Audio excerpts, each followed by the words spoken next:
soit ça sera ce soir, soit ça sera demain, après les différentes réunions, pour s'entretenir avec les dames, les coordinatrices qui sont venues du Bénin ou du Togo. Donc que le Seigneur nous bénisse. Nous laissons toute la place à notre papa pour le deuxième message. Amen.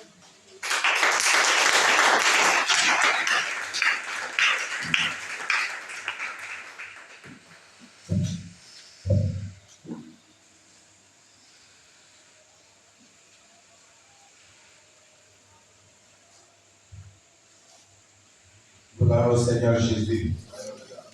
Si vous êtes contents ce soir, dites Alléluia. Alléluia. Acclamez la main à Jésus.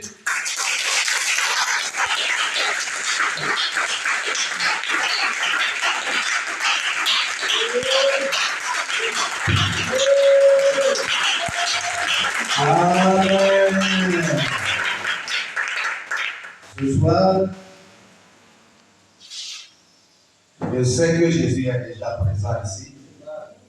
Dieu est présent, le Saint-Esprit est présent. Il aura des attouchements ici ce soir. Je dis qu'il aura des touches spéciales ici ce soir. Je ne sais pas la personne qui sera touchée. C'est toi? Sois prêt. Au nom de Jésus. Nous allons prendre le message du matin qui a comme titre déraciner les malédictions et leurs effets négatifs dans nos vies. Dans vos vies. Est-ce que nous sommes prêts? Êtes-vous prêts? Levez-vous et dites au Seigneur, Seigneur, je ne veux pas quitter avec mes problèmes. Ouvre la bouche et prie. Quoi qu'en soit le problème,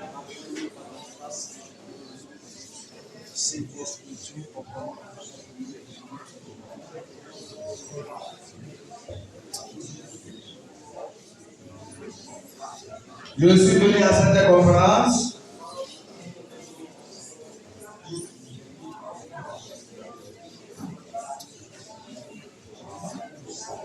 je ne veux pas rentrer avec les problèmes.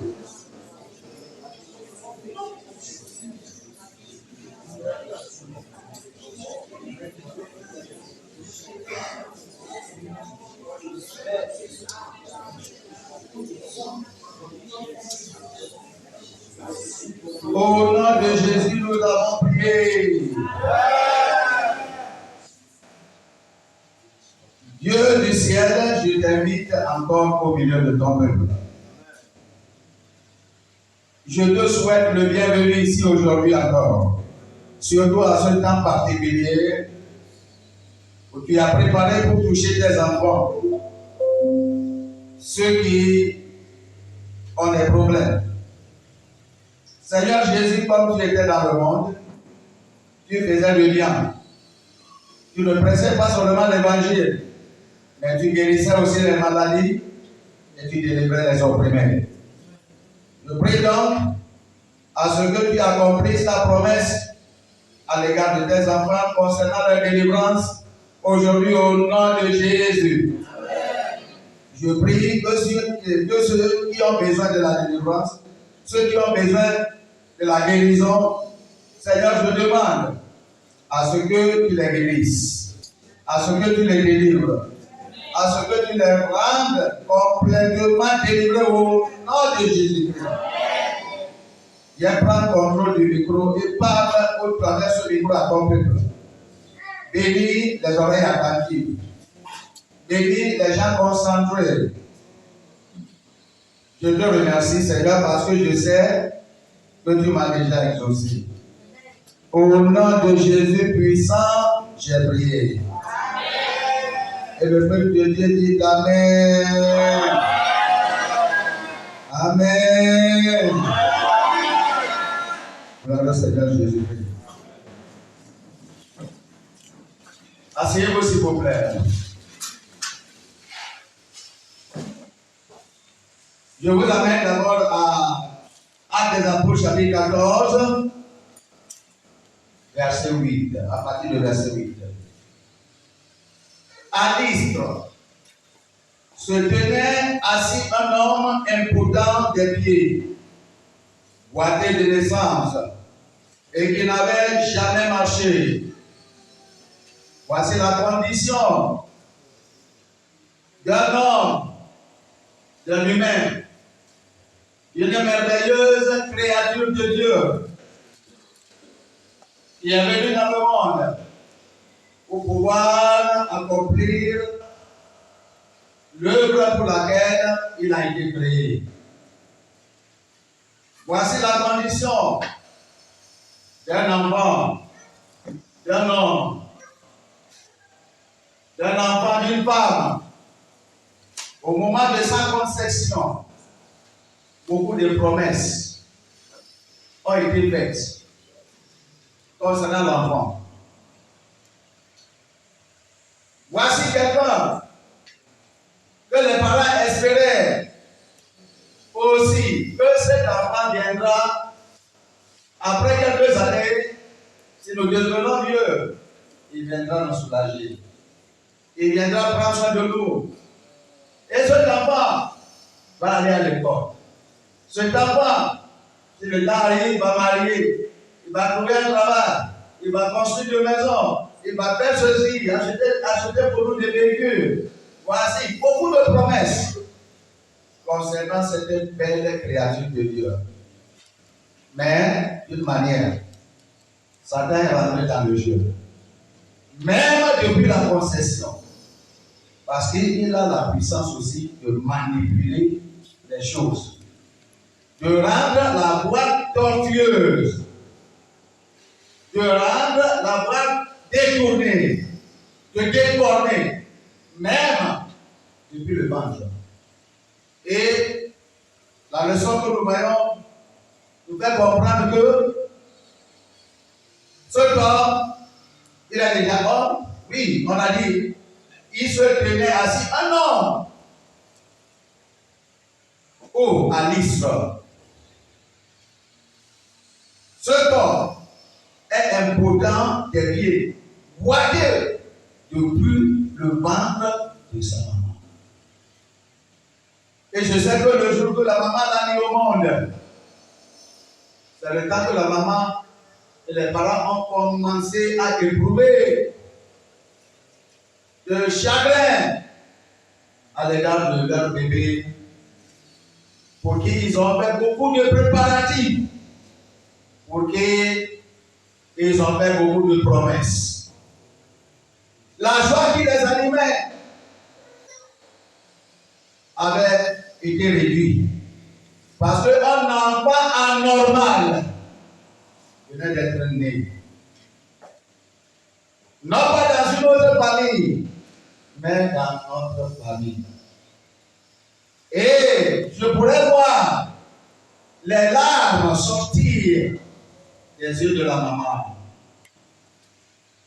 Je pourrais voir le papa rempli de chagrin parce que leur espérance a été déçue. Et puis, oui, il y a toujours des gens qui vont les consoler. Ne vous en faites pas. Cette déformité, c'est parce qu'il est encore bébé. Peut-être s'il grandit, il va pouvoir marcher. Et s'il grandit, il va pouvoir atteindre l'objectif pour lequel il est créé. Et les papas, les parents, ils n'avaient pas de choix. Ils ne peuvent pas jeter cet enfant quelque part. Ils ne peuvent pas abandonner cet enfant quelque part. Et ils ne peuvent pas le tuer. Oui, il y a des hommes, des humains qui ne sont pas des humains, des femmes et des familles qui peuvent chercher dès ce cas-là à se déposséder de cet enfant.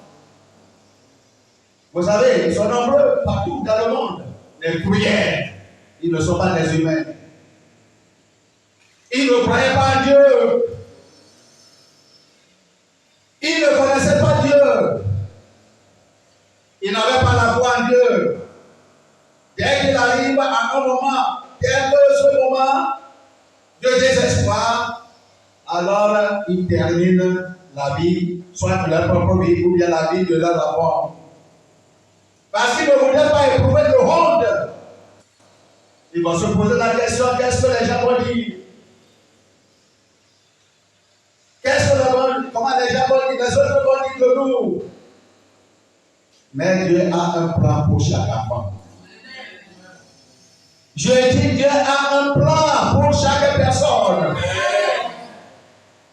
Vous n'êtes pas créé, vous n'êtes pas mis au monde au hasard.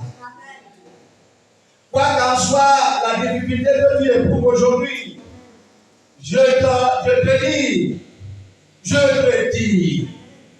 dis, Dieu, au travers moi, te dit, aie courage, aie foi, parce que Dieu qui t'a créé, et même si aujourd'hui, il semble que tu es déformé, peut-être ta déformation n'est pas visible. Il y a une manipulation dans le monde des ténèbres concernant toi. Peut-être aujourd'hui, toi, tu n'es pas physiquement déformé, tu n'as pas de handicap. Mais je te dis que Dieu a un plan pour cette déformation qui est dans ta vie, peut-être dans le domaine du mariage. Tu n'arrives pas à trouver de femme à marier. Tu n'arrives pas à trouver d'homme à marier. Quelques-uns ont juré quelque part.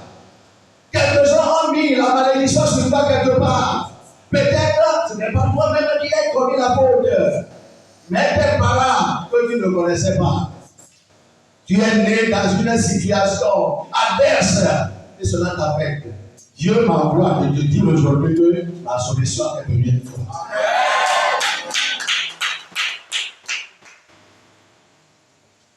La solution est venue à toi aujourd'hui. Dis que la solution est venue à moi aujourd'hui. Je vais avoir ma solution aujourd'hui. Je te félicite parce que tu es ici. Regarde ton prochain et dis, je te félicite. Parce que tu es à cette réunion cette nuit. Parce que Dieu va bouger. Ce temps, les parents ont beaucoup d'espérance avant sa naissance. Mais voilà, il est boiteux. Et il s'imaginait. Qu'est-ce qu'un boiteux pourrait nous donner? Oh, l'argent a été gagné. Oh, le temps a été gagné. Qu'est-ce que nous pouvons faire avec un enfant? Ne t'appelle pas. Avec le mouchoir de cet esprit, je passe tes larmes. Je dis, je passe tes larmes. Et même tu n'as pas les larmes physiques, qu'on peut voir, mais dans ton cœur, il y a une blessure qui saigne. Je dis qu'aujourd'hui, ce soir même, Dieu va effacer tes larmes. Et tu ne retrouveras pas le même ou bien la même. Si quelqu'un voit qui dit un grand amen, regardez, l'attente, l'espoir des parents semblait être perdu. Un an passe. Est-ce que nous allons célébrer l'anniversaire de cet enfant déformé? Maman va demander, papa dit, célébrer quoi? C'est pas toi qui l'a amené. Ah. Il y a d'accusation maintenant. Papa avise maman. Maman dit que c'est pas toi qui as mis ça dans ma bouche. Comment dans mon ventre? Si tu as mis dans mon ventre un enfant bien formé, je vais mettre ça au moins. C'est toi qui as déposé ça. Papa dit que non, c'est toi. Ne vous abusez pas. Je dis ne vous abusez pas. À cause d'une condition déplorable qui se trouve dans votre vie, dans votre mariage, dans votre foyer, dans votre business ou bien dans le monde. Dieu, c'est la raison pour laquelle il a permis cette condition déplorable, comme vous le dites. Dans le dictionnaire de Dieu, il n'y a rien comme impossible. Et aujourd'hui, Dieu de toutes les possibilités va se révéler à vous. Vous voyez? Je laisse ici et je vais quelque part. Quand disait mon Proverbe 16, le plan de Dieu. Dieu a un plan. Et ce plan se réalisera. Verset 4. L'Éternel a tout fait pour un but, même le méchant pour le jour du malheur. L'Éternel a tout fait pour un but. Est-ce que tu crois ça? Donc, accepte toute condition, toute situation dans laquelle Dieu a permis que tu sois amené. Tu as marié un mari. Au départ, c'était bon, maintenant il est devenu soulard. Ah, tu as tout fait. Mais il semble qu'il n'y a pas de soulagement. Le cas s'en va empirant. Et tu es ici aujourd'hui. Dieu te dit que c'est lui qui est à la commande. Et il va transformer les choses. J'ai dit, il va transformer les choses. Au nom de Jésus. Qu'est-ce que tu as comme problème? On peut dire que tu as un problème qui est semblable au problème de celui-ci en Actes des Apôtres, chapitre 14. Je ne vois aucun crime. Il est venu ici aujourd'hui parce qu'un petit évangéliste vient du Togo. Pourquoi aller amener quelqu'un qui a de handicap, quelqu'un qui est boiteux, quelqu'un qui est aveugle, quelqu'un qui est muet, quelqu'un qui est sourd? Non. À moins qu'un blanc, à moins qu'un grand évangéliste, à moins que, et dans la publicité, on a dit, il est pasteur, pasteur, aujourd'hui pasteur n'est rien. Mais ce qu'on est obligé à écouter, un prophète. Si on dit un prophète est venu maintenant, tout ici sera rempli. Gloire à Dieu. Et à cause de cela, non. Mais je dis, je vous assure que ce Dieu-là va vous surprendre. Ce n'est pas la personne du prophète, mais la personne qui vous parle. Mais celui qui parle au travers de la personne qui vous parle, c'est lui qui est au commande. Et c'est lui qui vous parle. Revenons à Actes des Apôtres, chapitre 14. Et revenons à notre histoire.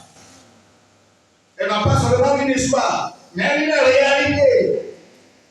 Et Dieu va produire encore cette réalité dans votre vie aujourd'hui, au milieu de vous aujourd'hui. À Nice, verset 8, se tenait assis un homme impotent des pieds, boiteux de naissance, et qui n'avait jamais marché. 2 ans, rien. 3 ans, rien. 4 ans, rien. Ça est devenu une charge sur la famille. Papa avait honte. Maman avait honte. S'il pense d'aller déclarer quelque part, quelque chose est dit encore. Après, puis il est lui-même. À 15 ans, il ne peut pas aller à l'école. Il ne peut pas aller à l'apprentissage. Il ne peut rien faire. Il est devenu quoi? Une liabilité. Une liabilité. Et puis, le temps s'en va. Peut-être qu'ils étaient des membres d'une église. Ah, notre église, il n'y a pas la guérison. Il n'y a pas le Saint-Esprit. Sinon, comment on est membre d'une église? Et puis finalement, Dieu n'a rien fait. Ils vont aller dans d'autres églises. Arrivé là-bas, Dieu ne parle pas concernant leur enfant, la guérison de leur enfant. Ils vont aller dans d'autres églises. De manière qu'avec le cas de ceux d'avant, ils ont promené toutes les églises. Étant fatigués, avaient dépensé beaucoup aussi. Chercher des champs. et partout. Il n'avait pas de remède. L'enfant est devenu un homme adulte, quoique assis. Il ne marchait pas. Pas d'espoir, pas d'hôpital, pas de docteur. La science a fermé la porte sur la possibilité de la guérison de cet enfant. Avant d'aller à l'hôpital, on a tout fait. Nous avons exaucé nos énergies. Nous avons exaucé notre connaissance. Nous avons exaucé toutes les choses. Nous ne trouvons rien. Donc, allez, prenez l'enfant et vivez comme ça avec lui. Quelle est la douleur? Je ne sais pas la situation que vous traversez. À cause du fait que une manigance dans le domaine spirituel. Et toi qui es en train de récolter le fruit. Mais aujourd'hui, je dis maintenant même, si tu es avec moi, si tu es d'accord avec Jésus-Christ, tu vas sauter de joie. Ton cœur va s'égayer. Tu quitteras ici, non pas avec un visage sombre, mais un sourire. Gloire à Dieu. Et puis, maintenant la famille a abandonné ce corps à son sort. Parce qu'il est devenu adulte. Peut-être papa était mort, maman était mort. Et en tant qu'adulte, il devait produire, faire le feu pour lui-même. Mais voilà, il n'a pas les deux pieds. Et puis finalement, un jour, il a entendu une nouvelle. Donc vous avez entendu une nouvelle. Qu'est-ce qu'il a entendu? Un évangéliste est venu d'un pays éloigné. Un homme de Dieu est venu d'un pays éloigné à la visite de leur pays, ou bien de leur ville, de leur localité. Et ils ont bien sollicité pardon, avec le bien d'être là. Dans l'attente que peut-être Dieu va faire quelque chose. Et non pas maintenant peut-être, assurément. Je dis assurément. Dieu va tourner la table contre vos ennemis. Dieu va la dire. Je dis que Dieu va tourner la table contre vos ennemis. Ce ne sont pas des paroles, des paroles en l'air. Et il est venu à ce programme de ce homme de Dieu appelé Paul. Et puis, peut-être, il n'avait pas cette foi, il est venu comme il venait, ça est devenu routine. Lui aussi doit venir, peut-être pour voir les nouvelles personnes qui sont venues, peut-être pour écouter les mêmes histoires. Mais cette histoire ne sera pas la même pour toi. Amen. Je dis, ne sera pas les mêmes pour toi. Amen. Au nom de Jésus-Christ. Mais, comme il est venu, il a adopté une attitude que je vous invite à adopter. Vous voulez savoir? Voyons le verset suivant 9. Il écoutait parler Paul, le nouvel évangéliste. Il écoutait parler Paul. Comment? Avec discrétion. Étant assis comme je vous vois, mais la pensée est sur le marché. Étant assis comme je vous vois, mais la pensée est sur votre écran. Comment votre monde? Est-ce que ceci convient?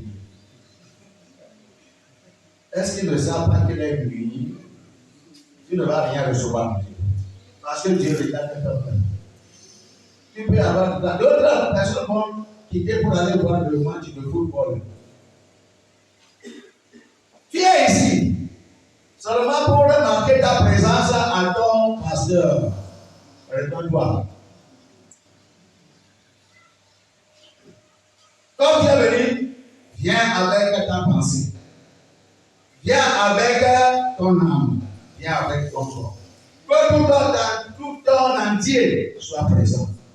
Cet homme nous a montré, il écoutait par l'épaule. Comment?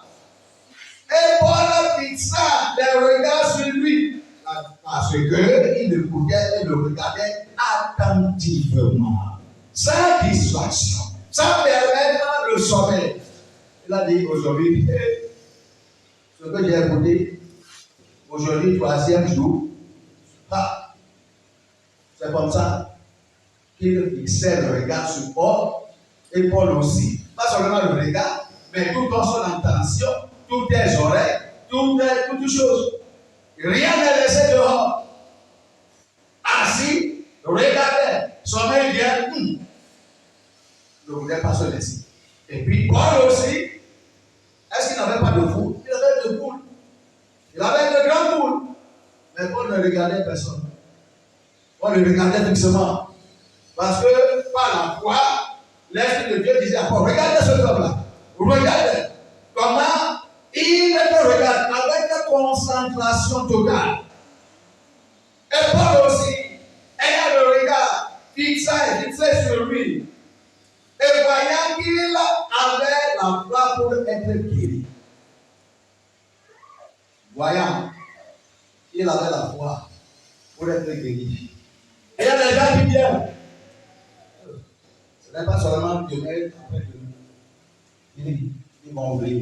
Celui-ci, il a dit non. Toute la foi qu'il n'avait jamais manifestée, il a manifesté ça le jour. Parce qu'il veut quelque chose. Il y a beaucoup de gens, on les a invités, venez voir. Et ils ne sont pas venus avec une demande. Ils sont venus seulement pour voir le jeu de football et puis, à la fin, regagner la maison pour le coup. Mais il y a des gens, comme celui-ci, qui est venu avec toute son intention, avec espérance de recevoir. Si tu es comme ça aujourd'hui, je te félicite de nouveau. Et Paul, Dieu a dit à Paul, regarde-lui, fixe tes yeux sur lui. Et puis Paul ayant fait, et il a vu en lui qu'il a la foi pour être guéri. Il a la foi pour être délivré de sa propre condition. Il a la foi pour être affranchi de ce lourd fardeau. Et verset dit, Paul d'une voix forte, il a commandé, il a dit, lève-toi sur tes pieds. Lève-toi sur tes pieds. Et il se leva d'un bord, il marcha. Quelqu'un va marcher aujourd'hui. Vous allez dire, nous avons les pieds. Tu vas marcher dans l'esprit. Ton problème là, la paralysie là, va fuir de toi. Et si je quitte, je vais écouter le témoignage. Ton problème là, je remercie Dieu parce que personne ne m'a pas encore vu personnellement pour me révéler son problème. Mais je te promets, par ce message, ce problème-là va devenir d'étincelle pour s'envoler. Si le forgeron jette le marteau sur la bûche, en battant le verre chaud, qu'est-ce qui arrive? Les étincelles s'envolent. Je dis que ton problème va s'envoler. Telle difficulté va s'évaporer. Vous n'avez pas de voix. Je dis que votre temps est aujourd'hui marqué. Dieu va ouvrir vos matrices. Est-ce qu'il y a une femme qui reçoit cette parole? Est-ce qu'il y a un homme? On a dit que la science a dit que toi là, nous ne savons pas parce qu'on a fait toutes les analyses, rien, tout va normal. Ils vont te dire que peut-être il y a, ton sperme n'est pas dans la quantité. Je dis que Dieu va augmenter ça, c'est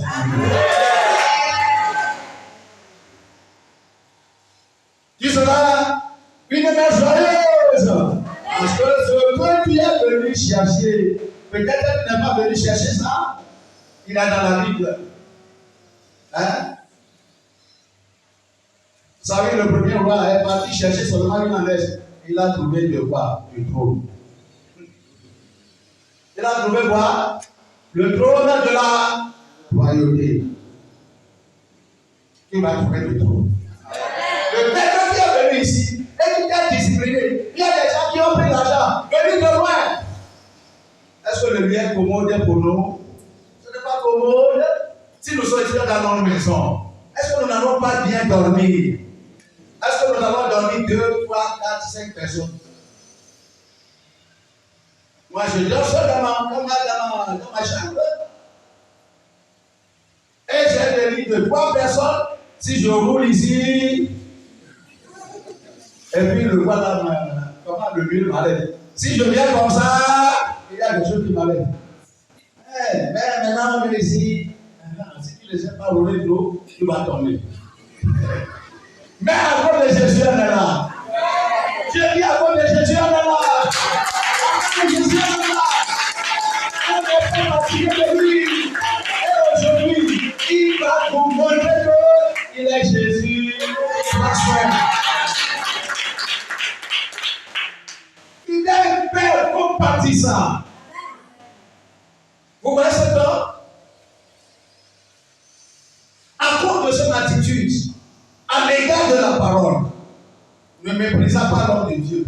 Quelle est sa réponse? On a répondu. Est-ce que tu as accepté ça? Il a dit, Jésus te voit. Ce qu'on t'a enseigné, que la femme avec une mèche ne va rentrer. Il n'y a aucune femme qui a rentré dans le royaume de Dieu avec une mèche.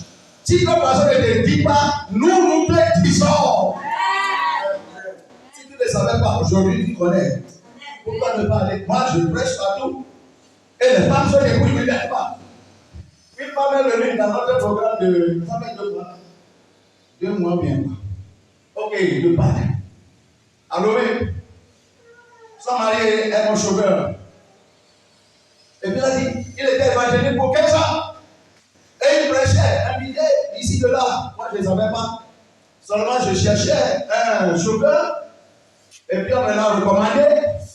Et je lui ai dit, amène-moi partout. Si ce n'est pas que ici, il ne pouvait pas venir avec sa moto, c'est lui qui va me conduire.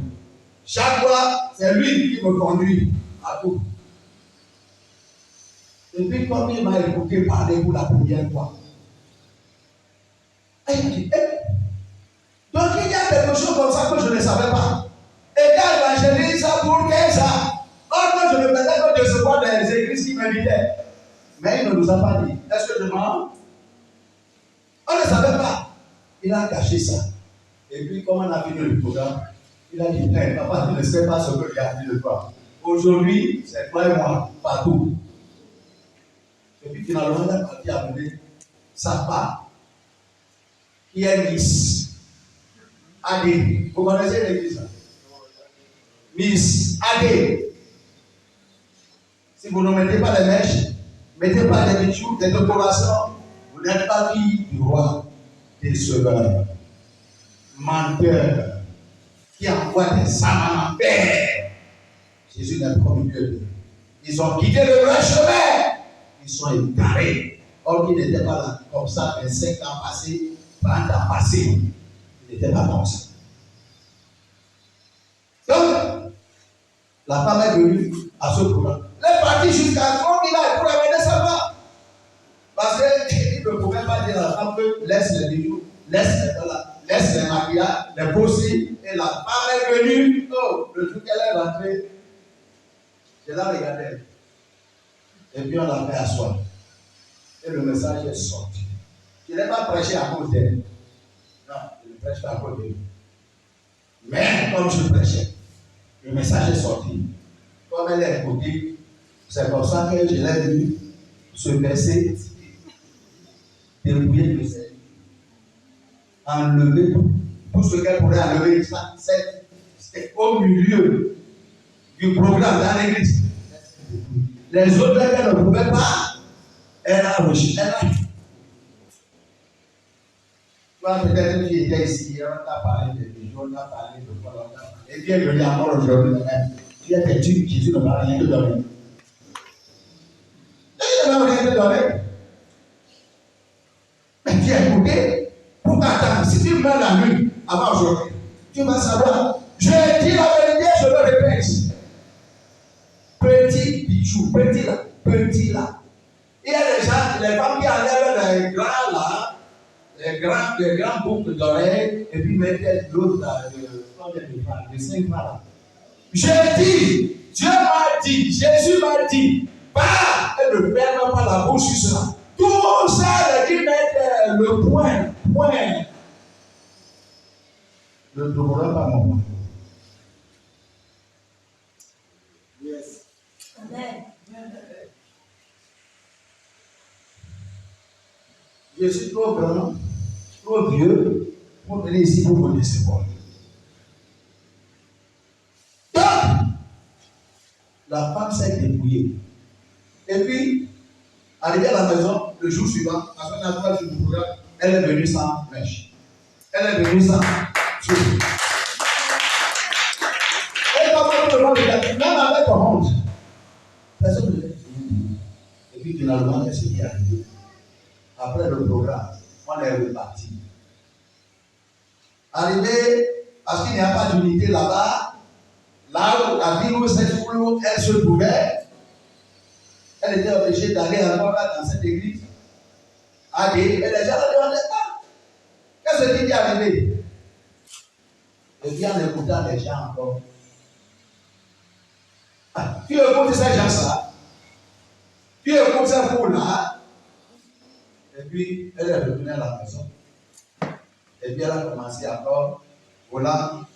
Elle a jeté toutes ces choses-là. Mais elle voulait encore les mettre. Et Jésus lui est apparu la nuit. Jésus lui est apparu la nuit. Il ne faut pas mettre ces choses sur toi. Ce qu'on t'a dit, c'est la vérité. C'est moi, Jésus, qui t'ai sauvé. Donc, elle met toutes ces choses. Et là, elle a pris et chuté. Jésus va rencontrer quelqu'un. Mais je prie que Jésus te donne un miracle pour que tu saches que nous ne sommes pas venus ici pour nous parler. Non, nous sommes venus avec la vérité et pour connaître la vérité et la vérité vous affranchira.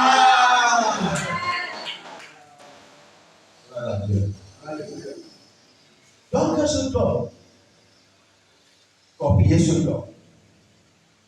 Copiez ce corps et vous aurez le résultat. Vous aurez la solution de vos problèmes. Gloire à Dieu. Mais ton cas, tu dis que c'est une malédiction.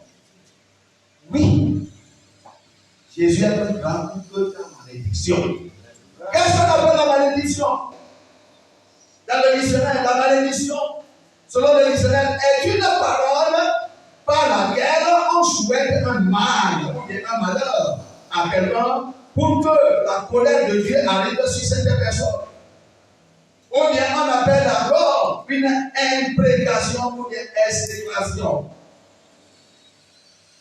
Peut-être le problème dans lequel vous vous trouvez n'est pas un problème qui est venu par vous, mais c'est un problème héréditaire.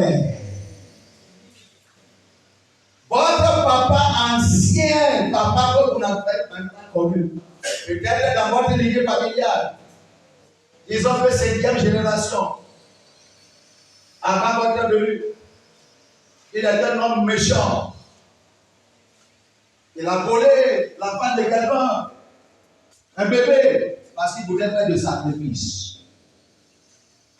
Et à cause de cela, il a pris son calibre Le diable a dit que l'enfant là ne sera pas égorgé. Il va prendre son calibre pour lever ses yeux, vivant. Et puis, dans sa cachette, avec le bébé d'une autre personne, il a volé le bébé, il a pris le calibre